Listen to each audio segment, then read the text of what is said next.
ডান খণ্ডটা সবচাইতে বেশি বড়, ডান খণ্ড সবচাইতে বেশি বড়। বলা হয়ে থাকে বাম খণ্ডের থেকে ডান খণ্ডটা 6 গুণ বেশি বড়। ডান খণ্ড বাম খণ্ডের থেকে কয় গুণ?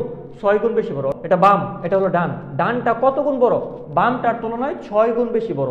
আর এইখানে যে মাঝখানে একটা লিগামেন্ট দেখতে পাচ্ছ, মাঝখানে যে একটা লিগামেন্ট, অর্থাৎ এই যে ডান বামের মাঝখানে যে একটা সেপারেশন লাইন লিগামেন্ট, এটাকে বলা ফ্যালসিফার্ম লিগামেন্ট। আচ্ছা, আর যকৃতের যে আবরণী, লিভারের যে আবরণী, এটাকে আমরা কি বলি? গ্লিসন্স ক্যাপসুল বলি, গ্লিসন্স ক্যাপসুল। তো এটা কিন্তু গ্লিজ দেয়। আমি এভাবে মনে রাখি যে এটার উপরে যদি কোনো একটা আলো পড়ে, এটা কিন্তু রিফ্লেক্ট বা গ্লিজ দেয়, গ্লিজ দেয়।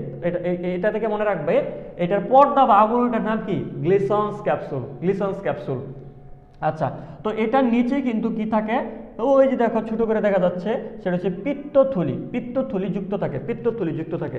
তো যকৃৎ পিত্ত রস তৈরি করে, আর এই পিত্তথলিতে পিত্ত রসটা সঞ্চয় থাকে। যদি আমরা এইখানে দেখার চেষ্টা করি, ডান খণ্ডের নিচের দিকে পিত্তথলির অবস্থান, এইখানে কিন্তু পিত্তথলি অবস্থান করতেছে। এখানে পিত্ত রস সবুজ, হ্যাঁ হলদে সবুজ বর্ণের পিত্ত রস এখানে সঞ্চয় থাকে। তো তোমাদের যে কনফিউশনটা হয়, যকৃৎ পিত্ত রস তৈরি করে এবং সঞ্চিত থাকে গিয়া পিত্তথলিতে।